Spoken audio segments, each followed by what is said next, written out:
여러분, 오늘 영상은 정말 중요합니다. 단순히 건강 상식 수준의 이야기가 아니라 잘못 알고 계시면 생명에 실질적인 위협이 될 수 있는 이야기입니다. 감기에 걸렸을 때 약을 드시면서 건강에 좋다고 과일이나 주스를 함께 챙겨 드시는 분들이 많이 계십니다. 빠른 회복을 위해 비타민C가 풍부한 과일을 드시는 것이 당연히 좋다고 생각하시는 거죠. 그런데 그 과일이 어떤 과일이냐에 따라 감기약의 약효가 완전히 제로가 되거나 반대로 혈압이 예상치 못하게 급격히 떨어져서 어지러움과 기절, 그리고 심각한 경우 심장 이상까지 이어질 수 있다는 사실을 알고 계셨나요? 이것은 과장이 아닙니다. 수십 년에 걸쳐 국제의학계가 수천 명의 환자를 대상으로 확인한 엄연한 과학적 사실입니다.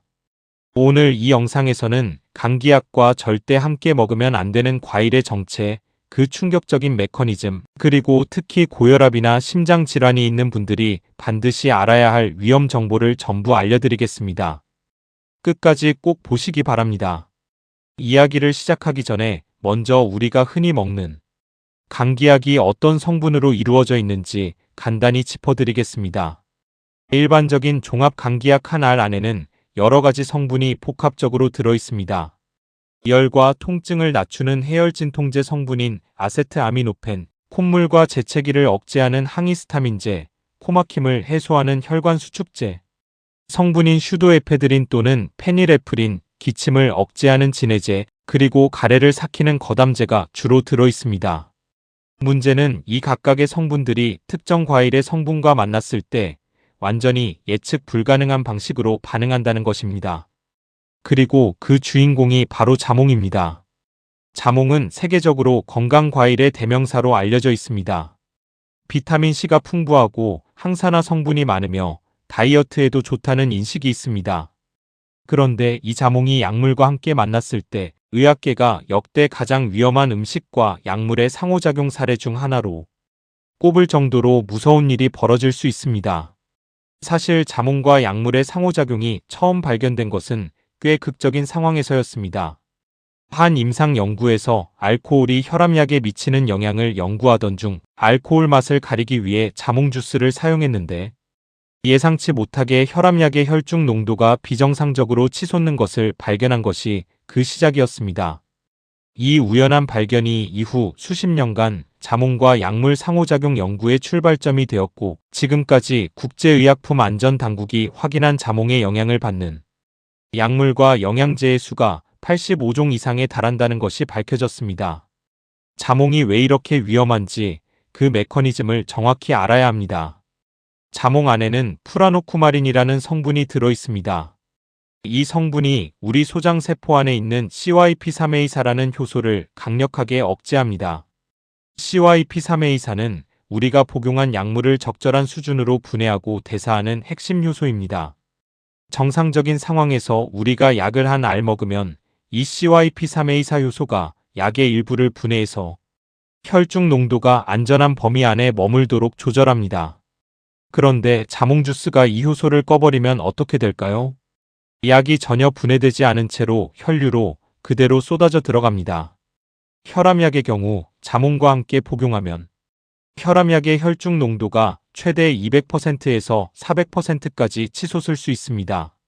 임상 연구에서 자몽 주스와 함께 복용한 혈압약 펠로디핀의 혈중 농도가 무려 2.9배에서 4배까지 높아지고 수축기 혈압이 예측 불가능하게 급격히 떨어진 것이 확인되었습니다. 한 알을 먹었는데 몸이 내 알을 먹은 것처럼 반응하는 상황이 생기는 것입니다. 그렇다면 감기약과 자몽의 조합은 구체적으로 어떤 일을 일으킬까요? 가장 위험한 시나리오는 고혈압이나 심장 질환을 가지고 계신 분들이 혈압약을 복용하면서 동시에 감기약을 드시는 경우입니다. 많은 감기약 성분 중 코막힘을 해소하는 혈관 수축제 성분인 슈도에페드린과 페닐에프린은 혈압을 올리는 성질이 있습니다. 고혈압 환자가 이 성분이 포함된 감기약을 드시면 혈압이 더 올라갈 수 있습니다. 그런데 여기에 자몽까지 드시면 혈압약의 혈중 농도가 비정상적으로 높아져서 혈압이 반대로 급격히 떨어지는 혈압 롤러코스터가 벌어질 수 있습니다. 혈압이 갑자기 떨어지면 뇌로 가는 혈액 공급이 부족해지면서 심한 어지러움, 기절, 그리고 낙상 사고로 이어질 수 있습니다. 노인분들의 경우 낙상은 단순한 사고가 아니라 골절과 장기적인 합병증으로 이어지는 심각한 의료 사건입니다. 자몽의 CYP3A4 억제 효과에는 또 다른 충격적인 특성이 있습니다. 앞서 영양제 영상에서도 말씀드렸지만 자몽 주스 단 200ml만 마셔도 이 효소 억제 효과가 무려 최대 72시간 동안 지속됩니다.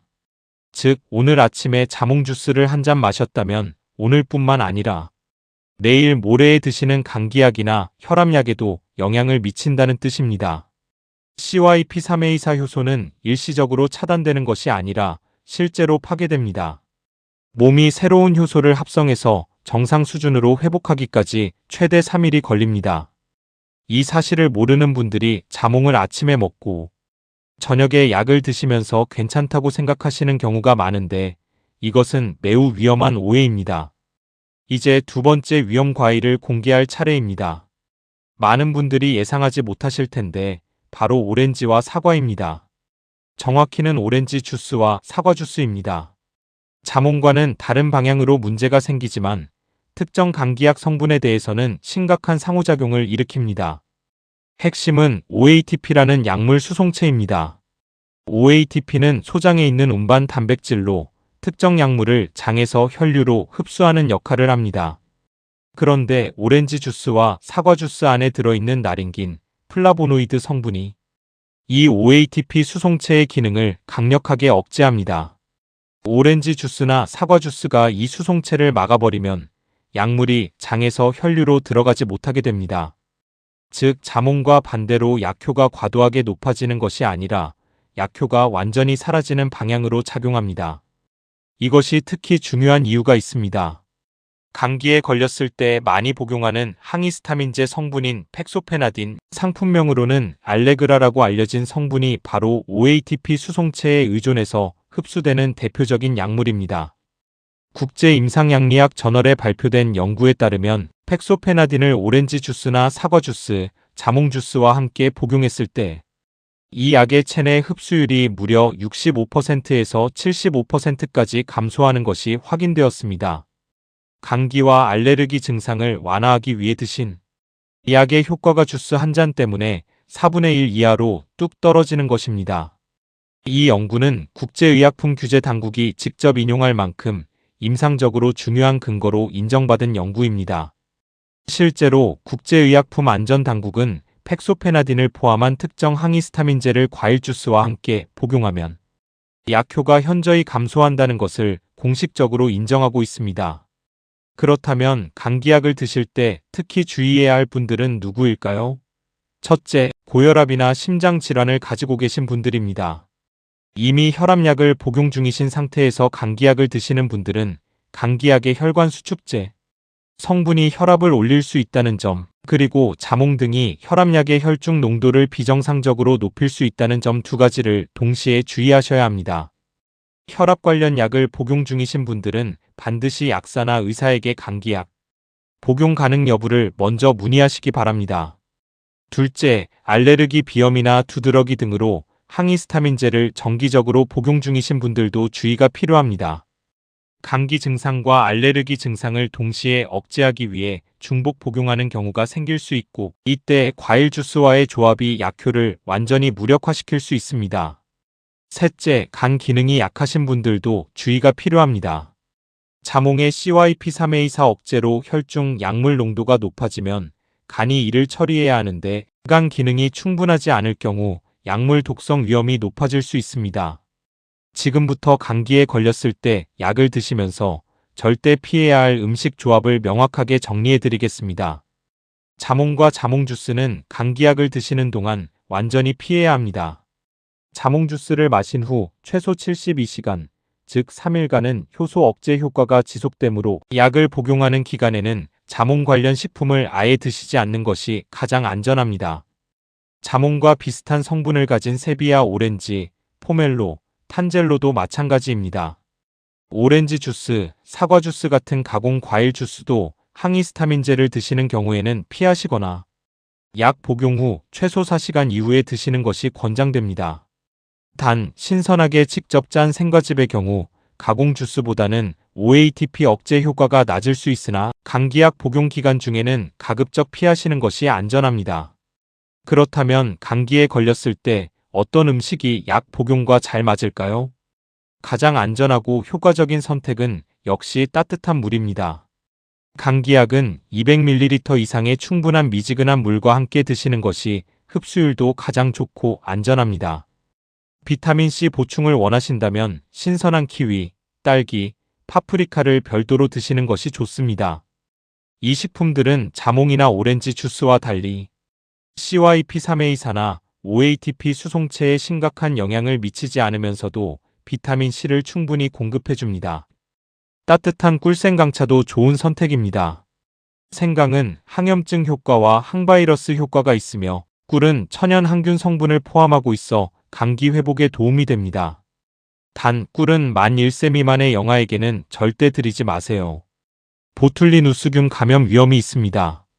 닭고기 국물, 즉 따뜻한 닭죽이나 닭국은 오랫동안 감기 회복 식품으로 알려져 왔는데 실제로 항염증 효과가 있다는 연구 결과도 있습니다. 이제 감기약 복용과 관련해서 반드시 알아두셔야 할 몇 가지 중요한 주의사항을 드리겠습니다. 종합 감기약과 해열 진통제를 함께 복용하는 것은 매우 위험합니다. 종합 감기약 안에는 이미 아세트아미노펜이 포함되어 있는 경우가 많기 때문에 여기에 타이레놀과 같은 해열 진통제를 추가로 드시면 아세트아미노펜 과다 복용으로 심각한 간 손상이 발생할 수 있습니다. 감기약과 커피를 함께 드시는 것도 주의가 필요합니다. 많은 종합 감기약에는 카페인이 들어있어서 커피와 함께 드시면 카페인 과잉 섭취로 심장이 두근거리거나 두통, 불안감, 불면이 생길 수 있습니다. 감기약과 알코올의 조합은 절대 금물입니다. 아세트아미노펜과 알코올은 함께 작용하면 간에서 독성, 대사물질을 만들어내어 심각한 간 손상을 일으킬 수 있습니다. 우유와 특정 항생제 계열 약물의 조합도 흡수 방해를 일으킬 수 있으니 감기로 인해 2차 세균 감염으로 항생제를 처방받으신 경우에는 반드시 처방 전에 복용 지침을 꼼꼼히 읽으시기 바랍니다. 무엇보다 가장 중요한 것은 지병이 있으시거나 다른 약을 복용 중이신 분들은 감기약을 드시기 전에 반드시 의사나 약사와 상담하시는 것입니다. 단순한 일반 감기약이라도 여러분이 복용 중인 다른 약물과 상호작용을 일으킬 수 있습니다. 마지막으로 가장 중요한 이야기를 드리겠습니다. 오늘 영상에서 소개해드린 약물과 과일의 상호작용은 단순히 약효가 줄어드는 불편함 정도가 아닙니다. 혈압의 급격한 변동, 예측 불가능한 약물 독성, 심장 이상, 그리고 기절로 인한 낙상 사고까지 이어질 수 있는 실질적인 위험입니다. 특히 고령이시거나 여러 가지 만성 질환을 가지고 계신 분들, 다양한 처방약을 복용 중이신 분들은 이 정보를 반드시 주치의와 공유하시고 어떤 음식을 피해야 하는지 구체적으로 확인하시기 바랍니다. 건강하려고 드시는 과일 한 조각이 오히려 여러분의 건강을 위협할 수 있다는 것 오늘 꼭 기억해 두시길 바랍니다. 이 영상이 도움이 되셨다면 지금 바로 구독 버튼과 좋아요를 눌러주세요. 알림 설정도 해두시면 이처럼 중요한 건강 정보를 가장 먼저 받아보실 수 있습니다. 특히 부모님이나 어르신 가족분들께 이 영상을 반드시 공유해 주세요. 이 한 편의 영상이 소중한 분의 생명을 지킬 수 있습니다. 다음 영상에서도 여러분이 반드시 알아야 할 건강 정보로 돌아오겠습니다. 감사합니다.